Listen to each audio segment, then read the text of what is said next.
दंडवत प्रणाम. श्री गीता परिवार यूट्यूब चॅनलमध्ये आपल्या सर्वांचं सहर्ष स्वागत.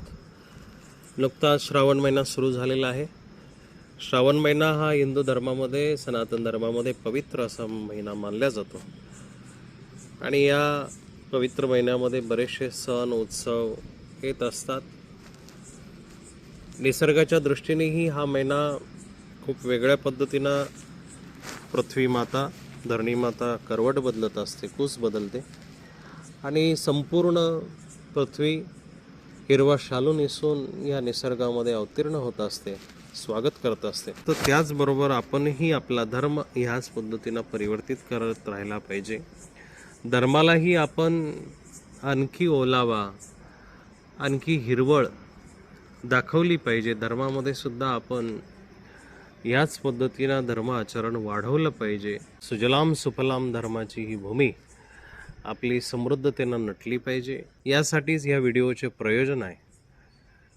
आज आपण महानुभावियांचा महत्त्वपूर्ण सण, महानुभावियांचा पर्वकालीन सण पविते पर्वाविषयी जाणून घेणार आहोत. पविते पर्व हा पंथीय इतिहासानुसार, परंपरेनुसार एक महत्त्वाचा सण मानला जातो. या दिवशी देवाला आणि श्री गुरूंना पविते वाहिले जाते. या पवित्याला लीलाचरित्राचा ठोस असा पुरावा आहे.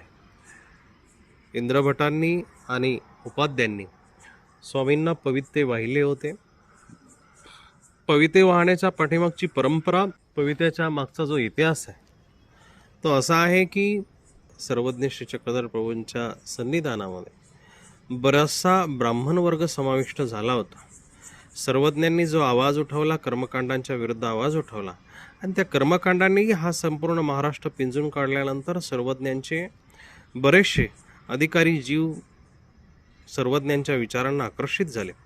स्वामींच्या विचारानुसार चालण्याची आणि जीवाचा आपला उद्धार करून घेण्याची प्रत्येकाची इच्छा, मनातली रुखरुख जागी झाली आणि प्रत्येकाने सर्वज्ञांकडं, स्वामी सर्वज्ञ श्री चक्रधर प्रभूंकडं आपला मोर्चा वळवला. भक्तीचा हा रस्ता त्यांना सापडल्यानंतर त्यांनी काही परंपरेंना स्वामींच्या ठिकाणी विसर्जित केलं. काही परंपरा ज्या पूर्वी चालत आल्या होत्या त्या परंपरांना त्यांनी स्वामींच्या चरणाजवळ अर्पण केलं. त्यातलीच ही एक परंपरा पवित्याची आहे. पविते परंपरेला जो धाग्याचा किंवा नारळाचा जो त्याला आपण त्यासोबत जोडतो, त्याचं कारणही तसं आहे की ब्राह्मण वर्गामध्ये जानवे अतिशय पवित्र आणि प्रिय आहे.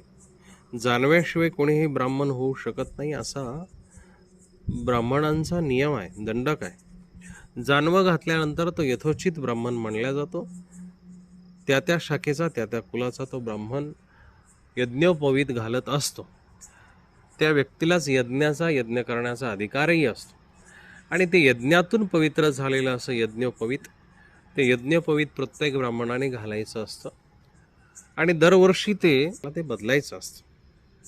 तर त्याच पद्धतीनं आता हे ब्राह्मण वर्ग स्वामींना आकर्षित जरूर झाले होते, पण स्वामींनी टिळा, शिखा, सूत्रांचा त्याग करायला लावला. सूत्र ह्या शब्दाचा अर्थ जानवे असा होता. तर याचा त्याग करायला स्वामींनी लावल्या कारणानं की देवा, आम्ही हे त्याग तर करतोच आहे, पण हे त्याग करून फेकायचं कुठं? नदीत, पाण्यात इकडं तिकडं टाकण्यापेक्षा आम्ही दरवर्षी आपल्या श्रीचरणाजवळ याला ठेवत जाऊ, आपल्याच ठिकाणी आम्ही अवसर करू, पर्व करू, अशा उद्देशाने, आशयाने ह्या भक्त मंडळींनी स्वामींना पविते वाहण्याची परंपरा सुरू केली. या पवित्यासोबत नारळ आला, नारळासोबत सुपाऱ्या आल्या. काही विद्वानांच्या मते नारळ हा जीवस्वरूपाचं प्रतीक आहे.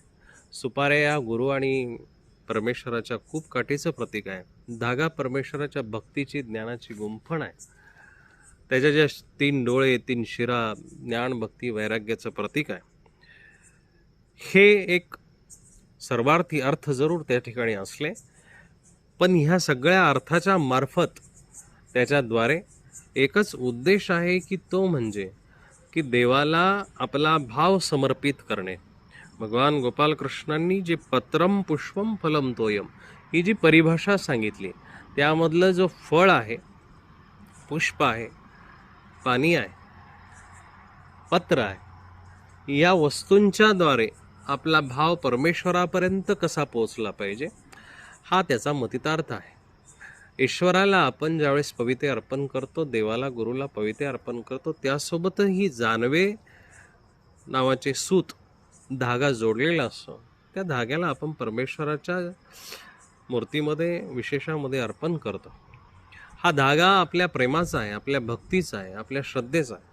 ह्या धाग्याने हे जीव स्वरूप रूपी जे नारळ आहे, ते नारळ आपल्या गळ्यामध्ये, ईश्वरा तुझ्या गळ्यामध्ये तुझ्या चरणाजवळ नियमित घातलेले राहो, हा त्यातला आशय आहे.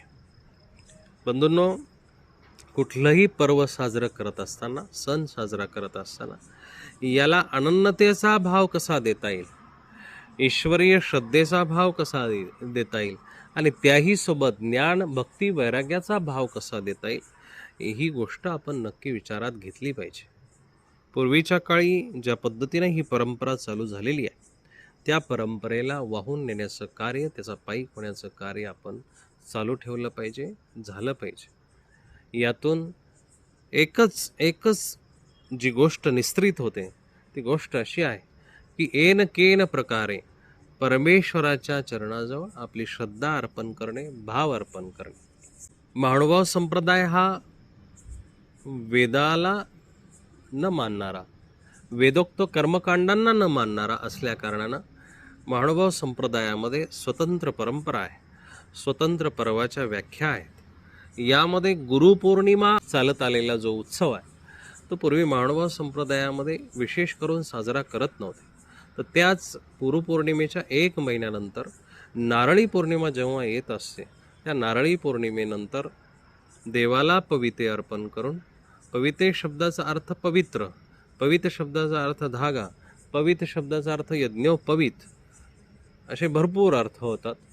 तर हा धागा परमेश्वराला अर्पण करून तो नंतर आपण ज्यांच्या ठिकाणी ईश्वरीय ज्ञान आहे, ज्यांच्या ठिकाणी ईश्वरीय ज्ञानाचे अधिकार जागृत करण्याची शक्ती आहे, ज्ञानशक्ती आहे, बोधशक्तीला जे जागृत करण्यासाठी प्रयत्न करतात, अशा अधिकरणांना सुद्धा हे जानवे म्हणजेच पवित्रे अर्पण करण्याचा सुद्धा प्रघात चालू झालेला आहे.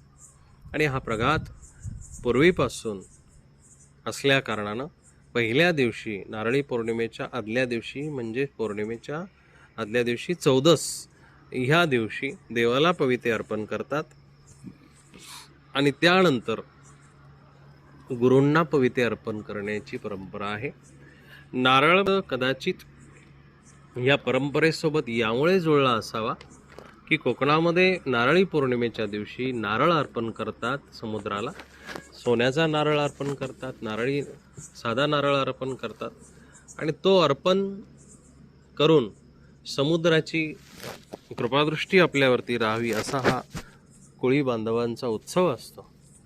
नारळही यासोबत जुळण्याचं हेही कारण असू शकतं की ज्या ठिकाणी ज्ञान सागर आहे, ज्ञान आहे, ज्ञानाचं सरोवर जिथं आहे, तो ईश्वर किंवा अखंड ज्ञानाचा सागर असलेला परमात्मा किंवा ज्या ज्ञानशक्तीने आज आपल्याला ज्ञान प्राप्त झालेले आहे असे आपले श्रीगुरू किंवा अधिकरण, ज्यांच्याजवळ ज्ञानशक्ती आहे, अशा अधिकरणांना आपण त्या धाग्यासह नारळ अर्पण करावं, अशी ही परंपरा या दृष्टीने चालू झाली असावी.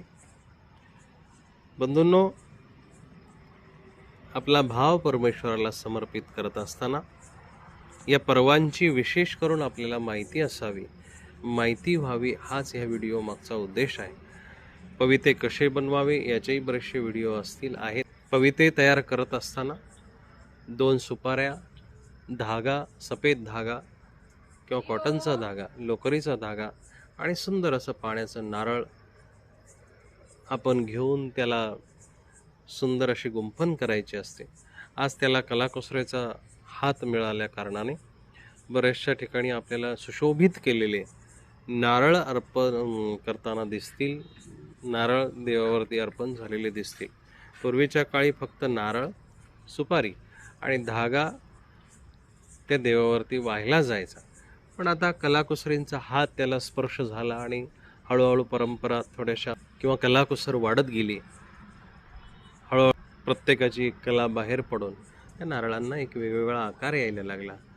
परंतु याच्या पाठीमागं न जाता मूलतः आपल्याला त्या ईश्वराला आपल्या प्रेमाचा धागा, आपल्या भक्तीचा धागा आणि आपल्या जीवाचं स्वरूप म्हणून नारळ आणि 2 सुपाऱ्या ह्या गुरु आणि ईश्वर यांची आपल्यावरती कृपा असावी, लक्ष असावं, प्रसन्नता असावी, याचं उदाहरण म्हणून आपण तिथे अर्पण करायचे असतात. तर आपल्याला नक्कीच हा विषय लक्षात आला असेल. नक्कीच यातून आपल्याला प्रबोधन समजलं असेल की या पर्वामागचा उद्देश काय आहे, या पर्वाच्या पाठीमागे करण्याची भावना आणि आपण त्याला कसं केलं पाहिजे. तर त्या पवित्र पौर्णिमेच्या दिवशी, आदल्या दिवशी आपल्या देवपूजेला सकाळी व्यवस्थित दह्याने दुधाने पंचामृताने स्नान घालावं. स्नान झाल्यानंतर देवाला सुगंधित असं अत्तर लावावं, ओटी लावावी. त्यानंतर देवास विडा अर्पण करावा आणि संध्याकाळी सुद्धा देवास गंधाक्षदा करून विडा अर्पण करावा. त्या अगोदर आपण पवते देवाला अर्पण करावे. सुंदर असा स्वयंपाक जर केलेला असेल तर देवाला उपहार दाखवावा. काही मिठाया आणून देवाला समर्पित कराव्या. जसं जसं आपल्याला जितकं जितकं आपापल्या ऐपतीप्रमाणे, शक्तीप्रमाणे आपल्याला जे जमेल ते यथावत विधिवत करावं आणि देवाला पाठीमागे सांगितल्याप्रमाणे आपला भाव समर्पित करावा. जवळ स्वामींचं एखादं स्थान असेल, पंचावताराचं एखादं स्थान असेल, त्या स्थानाजवळ जाऊन देवाला आपण पवित्रे अर्पण करावे.